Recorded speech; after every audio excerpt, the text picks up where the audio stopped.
Et mettez en exécution la parole, et ne l'écoutez pas seulement, en vous décevant vous-même par de vains discours.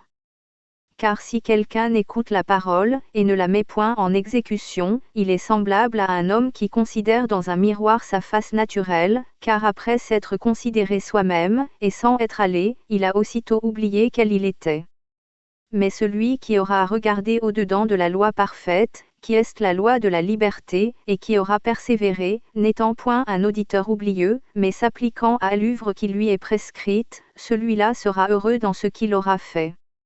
Jacques 1h22. Jacques le serviteur du Seigneur, nous indique qu'il faut écouter la parole de Dieu dans un premier temps, ce qui nous permet de croire en Jésus et de le suivre. Ensuite, il nous faut la mettre en pratique. Pourquoi mettre en pratique la parole de Dieu ? Pourquoi ne pas vivre en fonction de nos traditions et coutumes ? Pourquoi faire ce que le Seigneur nous demande ?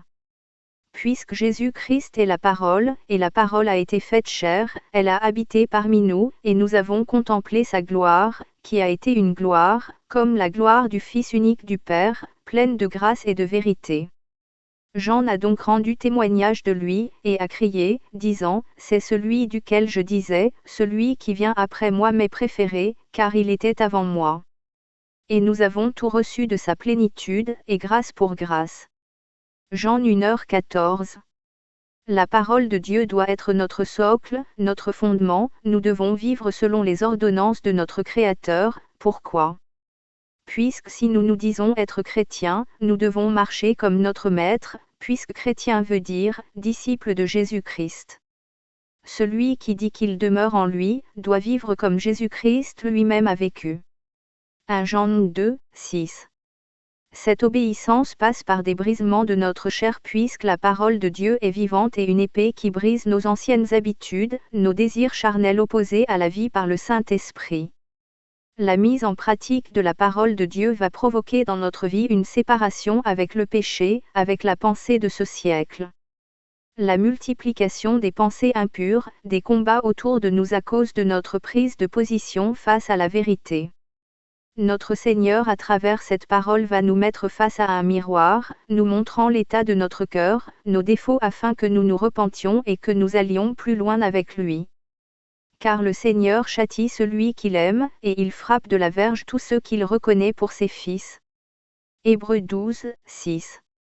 Cette parole nous pousse à abandonner ses amis qui nous poussent à pécher, cette musique du monde que notre âme affectionnait tant devient inaudible et le Saint-Esprit nous pousse à l'abandonner. La haine, la rancœur, la gourmandise, ne deviennent que de mauvais souvenirs. La crainte de Dieu augmente dans notre cœur chaque jour et nous nous consacrons de plus en plus à notre Créateur. Notre foi n'est plus basée sur les hommes mais sur notre Sauveur, la sanctification devient quotidienne et nous combattons chaque jour contre les entités qui veulent nous détruire. Notre connaissance de la parole de Dieu et notre amour pour les autres augmentent chaque jour. La vie de l'Esprit prend place dans notre cœur. Les conséquences de cette obéissance sont multiples, les portes spirituelles qui avaient été ouvertes à cause du péché se referment et les démons n'ont plus accès à nos vies, leur empire et leur influence deviennent nuls. Nos proches ainsi que nos familles sont protégés à cause de notre obéissance, or il arriva un jour que les enfants de Dieu vinrent se présenter devant l'Éternel, et que Satan aussi entra parmi eux. L'Éternel dit à Satan, « D'où viens-tu » Et Satan répondit à l'Éternel, en disant, « Je viens de courir çà et là par la terre, et de m'y promener. » Et l'Éternel lui dit, « N'as-tu point considéré mon serviteur Job, qui n'a point d'égal sur la terre, homme intègre et droit, craignant Dieu, et se détournant du mal ?» Et Satan répondit à l'Éternel, en disant, « Est-ce en vain que Job craint Dieu ? N'as-tu pas mis un rempart tout autour de lui, et de sa maison, et de tout ce qui lui appartient ? Tu as béni l'œuvre de ses mains, et son bétail a fort multiplié sur la terre. » Job 1, 6. Dans notre entreprise, le travail de nos mains sont bénis comme Joseph ou Daniel. Dans notre foyer, la main de Dieu est parmi nous et l'Esprit du Seigneur nous garde et la paix règne dans la famille. L'ange de l'Éternel campe autour de ceux qui le craignent, et il les arrache au danger. Psaume 34, 7. La bénédiction de Dieu est sur la vie de ceux qui le craignent. L'Éternel pourvoit à tout ce dont nous avons besoin et nous donne l'intelligence afin de gérer les activités du quotidien. Et Abraham appela le nom de ce lieu-là, l'Éternel y pourvoira, c'est pourquoi on dit aujourd'hui, en la montagne de l'Éternel il y sera pourvu. Genèse 22h14. La crainte de Dieu dans nos vies ouvre les effluves des cieux et Jésus-Christ nous remplit de son esprit avec toutes sortes de dons spirituels afin que nous le servions. Certains ont le don de prophétie, d'autres le don de parler en langue des anges ou le discernement des esprits. Avec le temps, le Seigneur nous révèle sa parole et la profondeur de ses enseignements, les choses que nous avions du mal à comprendre deviennent naturelles car il nous ouvre les yeux par le Saint-Esprit. Après cela, je répandrai mon esprit sur toute chair, vos fils et vos filles prophétiseront, vos vieillards auront des songes, et vos jeunes gens des visions. Joël 2h28.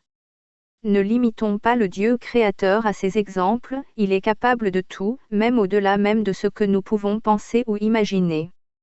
Or à celui qui par la puissance qui agit en nous avec efficace, peut faire infiniment plus que tout ce que nous demandons et pensons, Éphésiens 3h20.